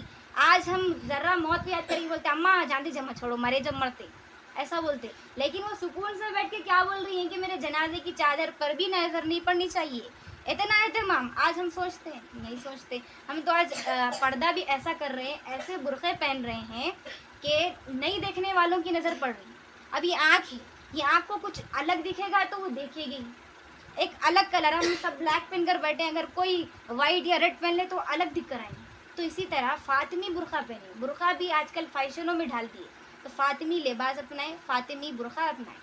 زیادہ مطلب کہ لوگ دنیا میں آ کر فاطمی لباس کو بھول رہے ہیں، اور اس کے علاوہ ان کے پردے کا یہ عالم تھا، اسی لیے اللہ نے انہیں دنیا میں یہ بشارت دی کہ اے فاطمہ تم کو اللہ تعالیٰ نے جنت کی عورتوں کا سردار بنا دیا۔ ہماری سردار کون ہوگی جنت میں؟ حضرت فاطمہ رضی اللہ تعالیٰ عنہا ہوں گی، حضرت خدیجہ الکبریٰ جو ہمارے حضور صلی اللہ علیہ وسلم کی پہلی زوجہ محترمہ تھی، اتنی مالدار تھی، سخی تھی اور تجارت کرنے والی تھی، بڑے گھرانے کی تھی۔ تو انہوں نے جب اسلام قبول کیا، اسلام پہلے سب سے پہلے قبول کرنے والی خاتون، ہمارے نبی پر سب سے پہلے ایمان لانے والی خاتون حضرت خدیجہ الکبریٰ رضی اللہ تعالیٰ عنہا، تو وہ اللہ کی راہ میں اپنا سارا مال صرف کر دیتی، اتنی سخی تھی، اور ان کے گھر میں کچھ نہیں بچا تھا، 3 دن کے فاقے چل رہے تھے۔ تو اللہ تعالیٰ نے حضرت جبرائیل علیہ السلام کے ہاتھ بھجوایا، کیا بھجوایا؟ وہ ہمارے نبی کریم صلی اللہ علیہ وسلم کے پاس آئے اور کہا اے اللہ کے رسول، اللہ تعالیٰ نے حضرت خدیجہ الکبریٰ رضی اللہ تعالیٰ عنہا کو سلام کہا ہے۔ سبحان اللہ، اللہ تعالیٰ نے دنیا کی ایک عورت کو سلام کہا، اللہ نے عورت کو سلام کہا، خود اللہ نے، فرشتوں نے نہیں، اللہ نے سلام کیا۔ تو دیکھیے کتنا بڑا مرتبہ عورت کو ملا ہے، کس وجہ سے کہ وہ سقی تھی۔ تو اللہ تعالیٰ ایسے بندوں کو، ایسے اعمال کو پسند کرتا ہے۔ اس امت میں 2 ہی افراد ہیں، ایک حضرت خدیجہ الکبریٰ اور ایک حضرت ابوبکر صدیق، جن کو اللہ تعالیٰ نے خود سلام کہا ہے۔ یہ 2 امت کے لوگ ہیں جن کو اللہ تعالیٰ نے خود سلام کہا ہے۔ اور اس کے علاوہ حضرت عائشہ، جن کا ذکر بہت زیادہ آتا ہے حدیثوں میں کیونکہ ان کا کام بھی بہت زیادہ ہے۔ حضرت عائشہ کا نکاح ہمارے حضور سے کم عمری میں ہوا تھا، اور جب ہمارے حضور کا وصال ہوا تو جب تو وہ جوان ہی ہوئی تھی، یعنی کہ 18 سال ان کی کچھ عمر تھی۔ تو اب تو مطلب وہ ایسی عمر میں تھی جہاں پر بچیاں جو ہے بہت ذہین ہوتی ہیں اور وہ بہت کچھ سیکھتی ہیں، یاد رکھتی ہیں۔ تو ویسی عمر میں وہ تھی جب ہمارے حضور کا انتقال ہوا، اور ان کی پرورش 5 6 یا 8 سال کچھ حضور کے پاس ہوئی ہیں۔ تو انہوں نے حضور کی ہر آداب، حرکات، سکنات، تعلیم، ہر چیز کو اتنی چھوٹی عمر میں یاد رکھا اور ہم تک پہنچایا۔ آپ کو پتہ ہے اسلام کے 4 حصے ہیں، 4 حصوں میں 1/4 حصہ اکیلی حضرت عائشہ رضی اللہ تعالیٰ عنہ سے ہمیں ملتا ہے۔ اکیلی حضرت عائشہ رضی اللہ تعالیٰ عنہ سے 4 حصے ہیں، 3 حصے تو 1,24,000 صحابہ مل کر ہمیں دیے ہیں۔ ہم تک یہ پورا دین حدیثیں جو پہنچا ہے 1,24,000 کم و بیش صحابہ نے ہمیں 3 حصے دیے ہیں، لیکن اکیلی عائشہ رضی اللہ تعالیٰ عنہ نے 1/4 حصہ ہم تک پہنچا، یعنی کہ کتنا بڑا کام کیا انہوں نے، کتنا بڑا کام کیا ہے۔ تو یہ تھی ہمارے اسلام کی خواتین۔ اور خلفائے راشدین جو ہمارے اسلام کے 4 خلیفہ ہیں، نبیوں کے بعد خلیفہ کا سلسلہ شروع ہوا تو 4 بڑے خلیفہ، حضرت ابوبکر، حضرت عمر، حضرت عثمان اور حضرت علی رضی اللہ تعالیٰ عنہ۔ تو اس کے اندر حضرت ابوبکر اور حضرت علی کو تو ہمارے حضور نے اسلام قبول کرایا تھا، لیکن حضرت عمر کا جو واقعہ سب کو پتا ہوگا، حضرت عمر کو ان کی بہن نے اسلام قبول فرمایا تھا۔ ان کی بہن اور بہنوئی نے اسلام قبول کیا اور وہ چھپ کر قرآن پڑھ رہے تھے۔ جب حضرت عمر کو پتہ چلا، وہ بہت غصے والے تھے، اسلام کے دشمن تھے، نبی کے دشمن تھے، تو انہوں نے اپنی بہنوئی کو بہت مارا۔ لیکن جب انہوں نے قرآن کی آیتیں سنی نا، ان کا دل نرم ہو گیا اور وہ اپنی بہن کی وجہ سے اسلام لا لیے، اور ان کی بہن کی وجہ سے وہ اسلام لائے اور ہمیں اتنے بڑے خلیفہ ملے کہ ہمارے حضور نے کہا کہ اگر میرے بعد کوئی نبی ہوتا تو وہ عمر ہوتا۔ اور حضرت عثمان جو کہ اتنے حیادار مرد تھے اور ہمارے حضور کے داماد تھے، ان کو حضرت عثمان ذو النورین بھی کہتے ہیں۔ کیوں؟ کیونکہ ہمارے حضور کی 2 بیٹیوں کا نکاح انہی سے ہوا تھا، تو وہ اپنی پھوپھی کے کہنے پر اسلام لائے تھے۔ تو دیکھیے ہمیں اسلام کے 4 خلیفاؤں میں سے 2 اچھے خلیفہ کس کی دعوت کی بنا پر ملے؟ عورتوں کی، ایک بہن اور ایک پھوپھی۔ تو یہ عورتوں کے لیے کتنا بڑا اعزاز ہے۔ تو وہ زمانے کی عورتیں کیسی تھی، ان کا کام کیسا تھا، ان کے خیالات کیسے تھے اور ان کی کوششیں کیسی تھیں، یہ ہمیں اس کے اندر سیکھنا ہے۔ اور اس کے علاوہ عیسیٰ علیہ السلام کی ماں حضرت مریم، بی بی مریم، ان کی شادی نہیں ہوئی تھی، پھر بھی وہ ایک کامیاب خاتون تھی۔ حضرت خدیجہ الکبریٰ رضی اللہ تعالیٰ عنہ، ان کی بیٹا نہیں تھا، ان کو آج کل لوگ بیٹا نہ ہو تو عورت کو کتنا یہ کر دیتے ہیں، ان کا بیٹا نہیں تھا، پھر بھی اللہ نے ان کو سلام کہلایا۔ حضرت عائشہ، جن کی کم عمر تھی اور ان کو بھی اولاد نہیں تھی، اور بے وگی کے باوجود، اچھی جوانی کی عمر میں بے وگی کے باوجود وہ با مقصد با وقار زندگی گزاری اور حضور کی تعلیمات امت تک ایک چوتھائی حصہ ہم تک پہنچایا۔ تو ایسی تھی وہ زمانے کی عورتیں۔ اور اس کے علاوہ حضرت آسیہ، فرعون کی بیوی، وہ بھی حضرت موسیٰ پر ایمان لائی تھی، پھر وہ ان پر انہوں نے اتنا ظلم کیا، بہت ظلم کیا، لیکن وہ اللہ پر جب ایمان لا لی تو وہ ڈٹی رہی اور اللہ سے دعا کرتی رہی، اللہ مجھے اپنے پڑوس میں جگہ دینا، اللہ مجھے جنت میں اپنے پڑوس میں جگہ دینا۔ اللہ نے ان کی دعا قبول کی، اللہ ان کا نکاح آخرت میں جنت میں جو ہے حضرت محمد صلی اللہ علیہ وسلم کے ساتھ کرائے گا، حضرت آسیہ کا نکاح، اور حضرت بی بی مریم کا نکاح بھی ہمارے حضور سے کیا جائے گا۔ اور یہ بات کیسے پتہ چلتی ہے؟ جب حضرت خدیجہ رضی اللہ تعالیٰ عنہ، جو حضور کی پہلی بیوی ہے نا، ان کا انتقال ہو رہا تھا تو ہمارے حضور نے کہا کہ اے خدیجہ، اپنی سوکن کو سلام کہنا، جنت میں اپنی سوکن کو سلام کہنا۔ تو انہوں نے کہا کہ یا رسول اللہ، میں تو آپ کی پہلی زوجہ ہوں، میری کون سوکن ہے؟ تو انہوں نے کہا کہ اللہ نے جنت میں میرا نکاح حضرت آسیہ سے کرا دیا، حضرت مریم سے کرا دیا۔ تو وہ لوگ یہاں پر اللہ کے لیے صبر کیے تھے۔ حضرت مریم نے معاشرے کی پوری گندی گندی باتیں سنی تھی، کیونکہ اللہ نے انہیں بن باپ کے بیٹا پیدا کیا تھا نا، اللہ کے لیے انہوں نے سنا، اللہ نے ان کو کتنا بڑا مقام دیا، نبی سے شادی کرائی۔ حضرت آسیہ نے اتنی قربانیاں دی، فرعون کے تمام ظلم سہے، پھر اللہ نے ان کو کتنا اچھا مقام دیا۔ اور ان کی تمام ان کی دعائیں، ان کا صبر، ان کی جو بھی آزمائش تھی، اللہ نے قرآن و حدیث میں ایسے درج کی کہ ان کے وقت سے لے کر ابھی تک پڑھتے آ رہے ہیں اور انشاءاللہ تا قیامت پڑھیں گے۔ تو کتنی عالی شان یہ دو خواتین تھی۔ تو یہ ایسی کیوں تھی؟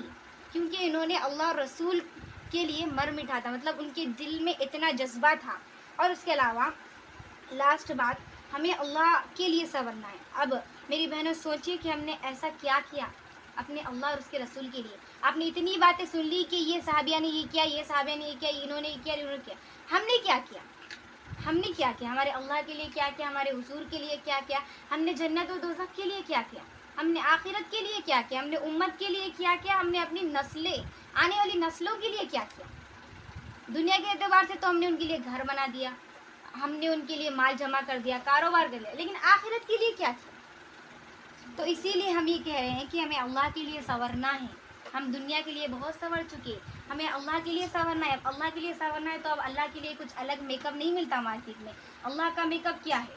اللہ کا میک اپ ہے حیا، پاک دامنی، توکل، صبر، شکر، نماز، تہجد، تلاوت، ذکر، صدقات۔ یہ اللہ کا ذکر ہے جو کہ ہر ایک مومن عورت کو کرنا چاہیے، تبھی وہ ایک مومن عورت بن سکتی ہیں۔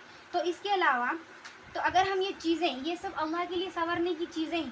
ہمارے ماتھے کا ٹیکا وہ نہیں جو سنار بناتا ہے، ہمارے ماتھے کا ٹیکا تو وہ ہونا چاہیے جو ہمارے اللہ کے صبر و شکر میں، اللہ کی محبت میں سجدے کر کر جو نشان اللہ ہمارے ماتھے پر بنائے گا، وہ ہمارے اصل ماتھے کا ٹیکا ہے۔ یہ دنیاوی عارضی آرٹیفیشل چیزیں گھنٹے دو گھنٹے کی ہیں، لیکن وہ جو ہمارے اندر نشان بنے گا اوپر، وہ جنت میں آخرت میں چمکے گا۔ تو ہمیں ایسے بننا ہے، مومن عورت بننی ہے۔ اور اس کے علاوہ یہ جو فیشن، میک اپ، یہ چیزوں کا مطلب کیا ہے؟ یہ تو ہمیں کوئی فائدہ دینے والی نہیں ہے، یہ تو گھنٹے دو گھنٹے کی چیز ہے، یہ تو تھوڑے ہی دن کے ہیں۔ ایسے فیشن کا مطلب ہی کیا؟ آپ سنتیں دیکھیے، آپ نے سنت جانی، عمل کیا، آپ کو نیکی ملے گی۔ آپ نے کوئی نیا ڈریس دیکھا، میک اپ دیکھا، پہنا، آپ کو کچھ ملا؟ نہیں ملا۔ لوگ آپ کی 1 منٹ کی تعریف کریں گے، پھر پیچھے جا کے اس کی برائی کریں گے۔ یہاں بولیں گے کہ اچھا، وہاں جا کے بولیں گے کہ میں اس سے پہلے پہن لی تھی، بولیں گے کتنا جھوٹ بول رہے، ایسا۔ تو لیکن آپ وہی سنت پر عمل کریں گے تو آپ کا کام بھی ہو جائے گا، نیکی بھی مل جائے گی۔ تو ایسے میک اپ اور ایسے چیزوں کا کیا فائدہ جو ہمیں ہمارے اسلام سے دور کر دے، ہمارے نبی کی اطاعت سے دور کر دے، ہمیں فاطمہ رضی اللہ تعالیٰ عنہ کے پردے سے دور کر دے اور ہمیں اللہ کی نافرمانی میں ڈال دے۔ آج چھوٹی سی چھوٹی بچی جو پیدا ہوئی ہے، جو خود کو ہی نہیں پہچانتی، آئینے میں خود کو دیکھتی بھی نہیں، اس کو بھی ہم خواتین میک اپ کرتے ہیں، بچپن ہی سے سکھا رہے ہیں نا۔ اور پھر وہ بچی جب تھوڑی بڑی ہوتی ہے، تھوڑا اپنے آپ کو جانتی ہیں، چلنا پھرنا، پھر وہ خود سے لے کر کرتی ہے، پھر سب خوش ہوتے ہیں، ارے دیکھو ماشاء اللہ کتنا اچھا لگا ہے، ارے دیکھو کتنا اچھا کر رہی بچی، فوٹو لیتے ہیں، آج تو اسٹیٹس بھی رکھ رہے ہیں کہ ہماری بچی یہ کری، ہماری بچی وہ کری. تو یہ کون سکھا رہے ہیں؟ گھر کی مائیں، گھر کی بہنیں، گھر کے بڑے. تو ہمیں سکھانا کیا چاہیے اور ہم سکھا کیا رہے ہیں؟ تو ہمارے کہنے کا مطلب یہ ہے. اور اس کے علاوہ ان آخرت میں ہم ان لوگوں کا بنائیں گے کیا؟ اگر ہم ان کو ایسے چیزیں دکھائیں گے تو پھر ہم ان کو آخرت میں بنائیں گے کیا؟ اسی لیے حدیث میں آتا ہے کہ ایک عورت کی وجہ سے 4 مرد جہنم میں جائیں گے، اس کا باپ، اس کا بھائی، اس کا شوہر، اس کا بیٹا. ہم یہاں پر دنیا میں دن رات ان کی خدمت کرتے ہیں، ان کے لیے دعائیں کرتے ہیں کہ ان کی روزی میں برکت ہو، ان کی صحت ہو، ان کی سلامتی ہو. ہم یہاں پر پورے الٹے سیدھے کام کریں گے، وہ ڈائریکٹ ان کے اعمال تو گئے، وہ جہنم میں ہماری وجہ سے چلے جائیں گے. تو یہ کتنا برا ہوگا. تو اپنا نہیں بھی سوچے تو اپنے بھائی، باپ، شوہر، بیٹے کا سوچ لیں، اور اپنے آپ کو جو ہے بری چیزوں کے ارتکاب سے بچا لیں. اور اس کے علاوہ میری بہنوں، اپنے گھر والوں کو تیار کرو. اگر تم ایسا کرو گی تو کل محشر میں حضرت فاطمہ رضی اللہ تعالیٰ عنہ کے ساتھ کھڑی کی جاؤ گی. اگر ہم ایسا کریں گے تو حضرت خدیجۃ الکبریٰ، حضرت عائشہ رضی اللہ تعالیٰ عنہما کے ساتھ کھڑے کی جائیں گی. آج کی عورت مال، کپڑے، زیورات ایک سے بڑھ کر ایک دکھنے میں، سونا چاندی، مطلب کیا ایک بہن نے یہ خریدا تو میں اس سے اچھا، وہ خریدا تو اس سے اچھا، اس میں مرے پڑے، اسی کے پیچھے فدا ہیں. اگر صحابیات کا طریقہ ہم نے اپنا لیا، صحابیات کے طریقے میں ہم ایک دوسرے سے بڑھ کر کرنے لگے عمل، تو ہم ان کی صف میں ٹھہریں گے. اگر ہم صحابیات کے طریقے کو اپنائیں گے تو ہم انشاءاللہ آخرت میں نبی کریم صلی اللہ علیہ وسلم کی بیٹیوں اور ازواج مطہرات کے ساتھ کھڑی ہوں گی. اور ہم یہی ادب و اخلاق اپنے شوہروں کو، بچوں کو، بیٹوں کو سکھائیں گے تو وہ بھی ہمارے نبی پاک صلی اللہ علیہ وسلم اور صحابہ کرام کے ساتھ کھڑے ہوں گے. اور اس کے علاوہ اس سے بڑی عزت اور سعادت کی بات کیا ہوگی کہ آپ کے بیٹے، آپ کے شوہر نبی اور صحابیات کے ساتھ کھڑے ہیں، صحابہ کے ساتھ. اس سے اچھا مقام آپ کے لیے کیا ہوگا کہ ہم اور ہماری بیٹیاں، ہماری بہویں صحابیات کے صف میں ہوں گی، نہ کہ جہنم میں، نہ کہ وہ لوگوں میں جو افسوس میں ہے کہ ہم نے زندگی کہاں گزاری. کاش میں وہ اعمال کر لیتی. اور میری بہنوں، یہ کیسا زندگی ہے مقصد ہے جو کہ ہمیں 60-70 سال کے بعد چھوڑ دیں ساتھ. یہ ہمارا کیسا زندگی ہے مقصد، یہ کیسی خوشیاں ہیں، یہ کیسے رسم و رواج ہیں جو کہ ایک مہینے کے، ایک ہفتے کے، ایک دن کے ہیں. یہ کیسے رسم و رواج ہیں. اور آگے موت کے خوفناک گڑھے ہیں، قبر کی پہلی رات ہے، منکر نکیر کے سوالات ہیں، حشر کا میدان ہے، پل صراط ہے، میزان ہے، ترازو ہے. اللہ اور اس کے حبیب کو منہ دکھانا ہے. ہم کیا منہ دکھائیں گے جب ہم ایسی رسموں میں مصروف رہیں گے، اپنے بچوں کی تربیت ہی نہیں کریں گے تو ہم کیا منہ دکھائیں گے. عورت اس دنیا میں سب سے زیادہ عورتوں کی نسبت ہے، مردوں سے زیادہ عورت ہے، اور کردار بھی عورت کا ہے. گھر سدھرتا ہی عورت سے ہے. اگر آدمی ہمارے دن رات پیچھے پڑ جائے نا کہ نماز پڑھو تو بچیاں نہیں سنیں گی، لیکن اگر گھر کی ایک ماں یا ایک بہن سدھر جائے نا، اس کا امپیکٹ اچھا پڑے گا. تو اگر گھر کی ایک بھی بچی دیندار رہی یا پھر اس کے اندر دین کے جذبات رہیں تو انشاءاللہ گھر کی تمام خواتین سدھرے گی. عورت سے ہی ایک مرد کا جو ہے گھر چلتا ہے، عورت سے ہی بچوں کی پرورش ہوتی ہے، اور آگے کی نسلیں عورت کے ہاتھ میں ہوتی ہیں. تو اس لیے عورت کو چاہیے کہ وہ دینی تعلیم حاصل کریں، نبی کی سیرت کو جانیں اور اپنے بچوں کو بھی وہ سکھلائیں. اور اس کے علاوہ ہمیں یہ دنیا، ہم جو دنیا میں مگن ہیں، میک اپ، اسٹیٹس، یہ چند سال کے چوچلے ہیں. اب ہم کتنا بھی تیار ہو لیں، چلو اللہ نے دیا، ہم نہیں سن رہے کسی کا، ہم تیار ہو رہے ہیں، ہماری مرضی، اب بول رہے سمجھو، تو ہم کتنے سالوں تک کر لیں گے. یہ تو کچھ چند سال کے چوچلے. پھر اس کے بعد آپ لاکھوں کا میک اپ لگا لو، لاکھوں کا فراک پہن لو، لیکن ہماری عمر، ہماری صحت اور ہماری زندگی ہمارا ساتھ چھوڑ دے گی. تو ہمیں کرنا کیا چاہیے؟ ہمیں ایسے اعمال، ایسے اخلاق، ایسے لوگوں کو پکڑ کر رکھنا چاہیے جس کا فائدہ ہمیں دنیا اور آخرت میں ہو. اور ایسے لوگ کون ہیں؟ صحابہ، نبی، اللہ، اس کے رسول. یہی چیزیں ہیں جو کہ دنیا میں بھی اچھی ہیں اور آخرت میں بھی اچھی ہیں. ایک لڑکی نے نا ایک اچھے مذہبی اسلامک اسکالر سے پوچھا، دین اور دنیا کیا ہے؟ دین اور دنیا میں فرق کیا ہے؟ یہ دو الگ ہیں؟ تو انہوں نے کہا نہیں، دین اور دنیا الگ ہے ہی. ایک شوہر اپنی بیوی کو جو ہے ریسٹورینٹ میں لے کے جا کر کھانا کھلا رہا ہے اپنے ہاتھ سے. ابھی کیا ہے، لوگ بولیں گے محبت کر رہا ہے، کھلا رہا ہے، یہ دنیا ہے. لیکن انہوں نے کہا نہیں، یہ دین ہے. ہمارے حضور فرما رہے ہیں کہ اپنی بیوی کو محبت سے ایک لقمہ کھلاؤ، یہ ہمارے نبی کی سنت ہے. تو یہ تو دین ہی ہوا نا، دنیا کہاں ہوئی؟ تو یعنی کہ دین اور دنیا الگ نہیں ہے. لوگ بولتے ہیں کہ وہ دنیا والے ہیں، یہ دنیا کے راستے پہ چلتے ہیں، ہم دین کے راستے پہ. ایسا نہیں ہے. ہمیں دنیا میں رہتے ہوئے دین کو اپنانا ہے. دین اور دنیا الگ نہیں ہے. تو اس لیے یہ بات جان لیں کہ ہمیں دنیا میں رہتے ہوئے دین پر عمل کرنا ہے اور جنت الفردوس میں جانا ہے. اور اس کے علاوہ اچھے کپڑے پہن کر اچھا میک اپ کر کر کب تک رہیں گے؟ یہ عمر، یہ صحت، یہ سب چھوڑ دیں گی. اسی لیے تو کتنا بہترین شعر ہیں کہ جگہ جی لگانے کی دنیا نہیں ہے، یہ عبرت کی جہاں ہے تماشا نہیں ہے. میری بہنوں، آخری بات میری بس یہ ہے کہ ہمارے ذمے بس اب 2 کام رہ گئے. اتنا سب سننے کے بعد ہمارے ذمے بس یہ 2 کام ہیں کہ ہم ایک تو اپنے گھر والوں کو ہمت کر کے اللہ کی دین کے راستے میں بھیجیں. ایک دن کے لیے بھیجیں، ایک راہ کے لیے، کتنے بھی اللہ کے راستے پر بھیجیں، اللہ کے راستے پر لائیں. نمازوں کی تاکید کریں. ایک مرد ہے نا عورت کی سنتا ہے، یہ فطرت کی بات ہے. اگر بیوی اپنے شوہر سے ذرا محبت سے کہہ دے تو شوہر سن لے گا. ایک ماں اپنے بیٹے سے تھوڑا محبت سے کہیں گے تو سن لے گا. ایک بہن اپنے بھائی سے کہیں گے تو سن لے گا. تو ہمارے ہاتھ میں ہے کہ ہم ان لوگوں کو کیسے راستے پر لائیں. ہدایت تو بے شک اللہ ہی دیں گے، لیکن کوشش اور اسباب ہمیں کرنا ہے. اللہ نے عورت کو گھر کے نظام کے لیے بنایا، پرورش کے لیے بنایا ہے. آخرت میں اللہ ہر ماں سے سوال کرے گا کہ تم نے تمہاری اولاد کی کیا پرورش کی. تو ہمیں ایسی ماں بننا ہے جو بہترین پرورش کرے. اور اس کے علاوہ دوسرا کام یہ کرنا ہے کہ ہمیں نمازوں کا اہتمام کرنا ہے، پردوں کا اہتمام کرنا ہے، سنتوں کا اہتمام کرنا ہے. قرآن و حدیث کی تعلیمات گھر میں کرانی ہے. بچوں کو موبائل سے دور رکھنا ہے. اگر موبائل بھی دے رہے ہیں تو اچھی چیز لگا کر دیں. شارٹس دیکھ رہے ہیں اس میں بری چیزیں آ رہی ہیں، پھر بچوں کی زبان پر وہی رہ رہا ہے.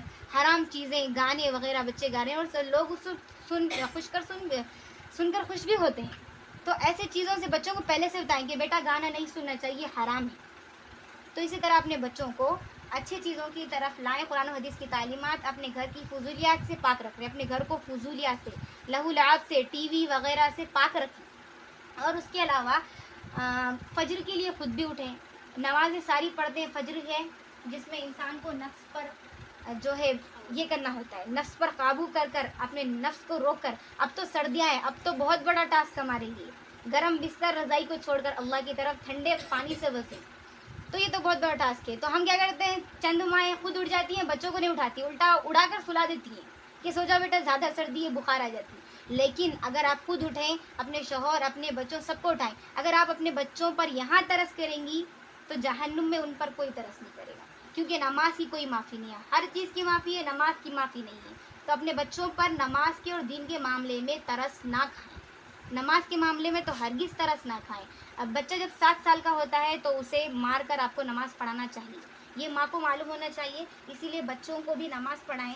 ایک بات یہ یاد رکھیں، جب چھوٹا بچہ پہلی بار اسکول جاتا ہے پورا خاندان پیچھے پڑ جاتا ہے. فوٹوز لیتے ہیں، لاڈ کرتے ہیں، ناز و نخرے اٹھاتے ہیں. پورا خاندان بھی جاتا ہے ساتھ میں اسکول چھوڑنے. آج کل اتنا چل گیا ہے رواج. پوری کوششیں کرتا ہے کہ بچہ کسی طرح پہلا دن اسکول میں بیٹھ جائے، کسی طرح وہ پڑھ لیں. یہی کوشش وہی عمر میں ہم نماز کی کریں تو بچہ آگے جا کے کیا بنے گا؟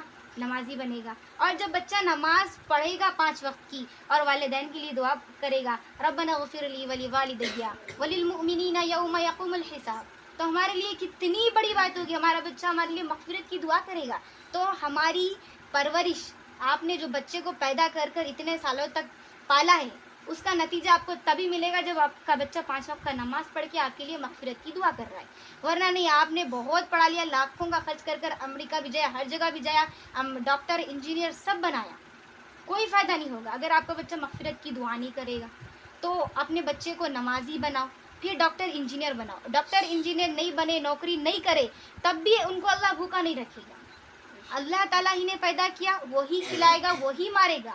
لیکن اگر آپ نے نماز نہیں پڑھایا، آپ نے نمازی نہیں بنایا تو وہ بہت برا انجام ہوگا، اس کے لیے بھی، اس کے والدین کے لیے بھی، اس کے آنے والی نسلوں کے لیے بھی. تو اللہ تعالیٰ ہم کو ایسے گناہ عظیم سے پاک رکھے، ہماری آنے والی نسلوں کو دیندار، نیک، نمازی بنائے. اگر ہم نماز کو پکڑ لیں گے تو انشاءاللہ ہر چیز میں. تو خواتین نماز کا اہتمام کریں اور قرآن کا اہتمام کریں. ہمارے نبی کی ایک سنت یہ بھی ہے کہ ہر نماز کے بعد قرآن کی ایک سورت ہے جو کہ ہمارے نبی پڑھا کرتے تھے.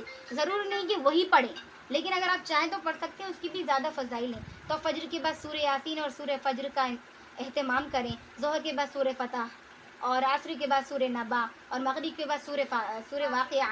سورہ واقعہ تو اتنا اہم ہے ہر عورت کے لیے. ہمارے نبی نے فرمایا ہے اپنی گھر کی عورتوں اور بیٹیوں کو سورہ واقعہ سکھلاؤ، کیونکہ یہ مال میں اضافہ کرتی ہے اور لڑکیوں کے اچھے نصیب کے لیے بھی بہترین صورت ہے. جس کی شادی ابھی نہیں ہوئی، اگر وہ پڑھنے کا اہتمام کریں تو اللہ انشاءاللہ ان کا نصیب بہتر کرے گا، مال میں اضافہ، کبھی گھر میں فقر و فاقہ نہیں ہوگا۔ اور اس کے علاوہ عشاء کے بعد سورہ ملک جو کہ قبر کے عذاب سے محفوظ رکھیں گی۔ آخرت تو ہے، پل صراط پہ تو گزرنا ہے، سوالات تو ہے، لیکن اس سے پہلے قبر ہے جہاں پر ہمارے ساتھ کوئی نہیں ہوگا۔ آخرت میں تو اللہ رہیں گے، پوری دنیا رہے گی، لیکن قبر ایسی چیز ہے جہاں پر چاروں اطراف سے زمین رہے گی اور منکر نیکر رہیں گے۔ اگر ہم اچھے رہیں گے تو اچھی شکل میں آئیں گے، برے رہیں گے تو اتنے برے آئیں گے کہ آپ خوف سے اتنا ڈر جائیں گے، آپ کی زبان مطلب کہ اتنی یہ کریں گے کہ آپ کے منہ سے کچھ نکلے گا نہیں۔ تو اچھے عمل کریں گے تو بھی اچھے اس میں آئیں گے، تو ان کو جواب دینا ہے، منکر نیکیر کو جواب دینا ہے۔ اسی لیے قبر کا سوچ کر سورہ ملک کبھی نہ بھولیں سوتے وقت، یہ ہمارے نبی کی سنت ہے۔ اور اس کے علاوہ سورہ الف لام میم سجدہ یہ بھی پڑھا جا سکتا ہے، یہ ہمارے نبی کی صورت ہے۔ تو اگر آپ نمازیں پڑھیں گی اور ان صورتوں کا ان نمازوں کے بعد اہتمام کریں گی تو کیا ہوگا، نمازیں تو ہو جائے گی، اور اس کے علاوہ قرآن دن میں سے 5-6 بار کھولا جائے گا،